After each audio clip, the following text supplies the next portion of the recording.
এই যে পুরোটা ঢুকাবা না, অল্প একটু ঢুকাবা। আও, ব্যথা পাই কিন্তু। এই দেখো, চিৎকার করো কেন? বাসর রাত, আজ আস্তে করতেছি, তবুও একটু থামো প্লিজ লক্ষ্মী বউ। আচ্ছা, তবে আরো আস্তে আস্তে করো।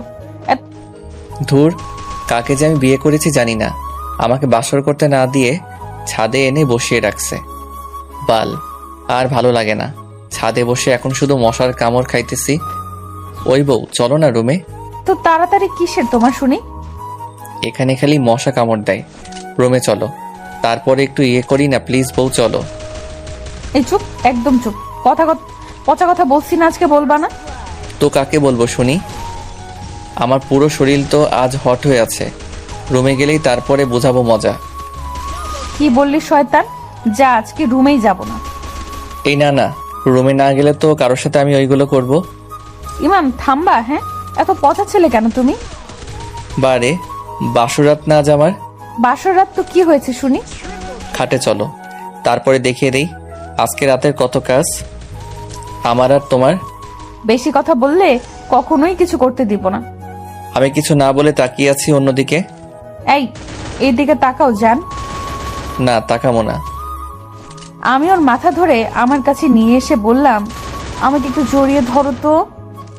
আমি ওকে শক্ত করে জড়িয়ে ধরলাম। তুলার মতো নরম একটা বউ। ইস, মনে হয় খেয়ে ফেলি। ধুর, কি বলতেছি, একেবারে খেয়ে ফেলবো কেন, আস্তে আস্তে খাই। এখন খুশি হয়েছো জড়িয়ে ধরে? না, খুশি হইনি। আমার না একটু ঠোঁট খাওয়া লাগতো, আর রুমে গিয়ে একটু অন্য কিছু খেতে ইচ্ছে করতেছে। এখন শুধু ঠোঁট খেতে দিলেই হবে। শুরু হয়ে গেল। আমি ওকে শক্ত করে জড়িয়ে ধরে বললাম, কেন করো এখন আমার সাথে আজ বাসর, আর তুমি শুধু শুধু আমাকে বাচ্চা একটা ছেলে পেয়ে আদরই দাও না। আদর এখন কেন শুনি? আদর দেওয়ার জন্য তো কত সময় পড়ে আছে, তখন দিবে আদর। না, এখন একটু ঠোঁট খাই না বউ। ও কিছুক্ষণ ভেবে বলল, ওকে, রুমে গিয়ে কিন্তু অন্য কিছু চাইলে কিন্তু খবর আছে।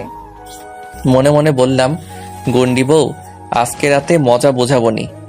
এত এত কিছু যে করব তুমি ভাবতেই পারবে না কিছুই। ও এসে আমার ঠোঁটের মাঝখানে ও ঠোঁট রাখলো।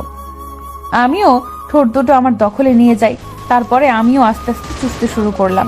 অনেকক্ষণ এমন করার পরে বললাম, এই ছাড়ো না এখন। এই না, এত তাড়াতাড়ি না। রাক্ষস একটা তুমি।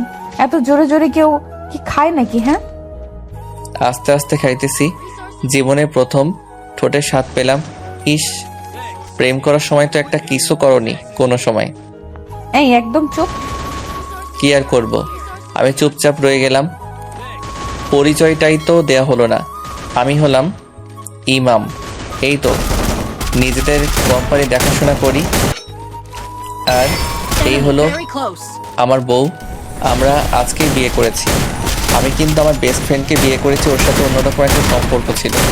অনেক ভালোবাসতাম ওকে, আর ও আমাকে ভালোবাসতো। এই খালি তাকিয়ে থাকবা, কথা বলবা না? হ্যাঁ, তাহলে চলো রুমে যাই। কেন কেন শুনি? ওদিকে আবার বাসর করতে দেরি হয়ে যাবে না, তাই তো এত তাড়া। এমনিতেই আজকে সারা রাতই তো তোমার আর আমার ডিউটি করতে হবে না। এই মিস্টার ইমাম, আজকে কোনো বাসর না।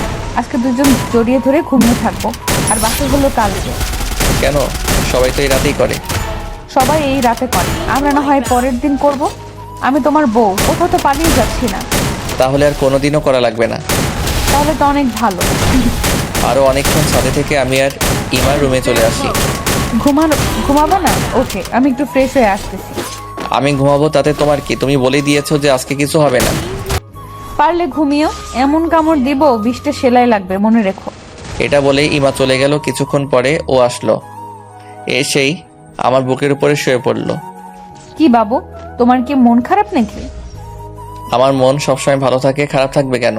আচ্ছা, আমি ঘুমাতে আসি, আমাকে আর ডিস্টার্ব করবা না। এটা বলে ইমা চোখ বুজে নিল। কিছুক্ষণ পরে আমি ওকে ডাক দিতে লাগলাম, বউ, ও বউ। এই কি হয়েছে তোমার, বলো তো? ঘুমাতে দিবা নাকি? আমি চুপ হয়ে অন্যদিকে তাকিয়ে রয়েছি।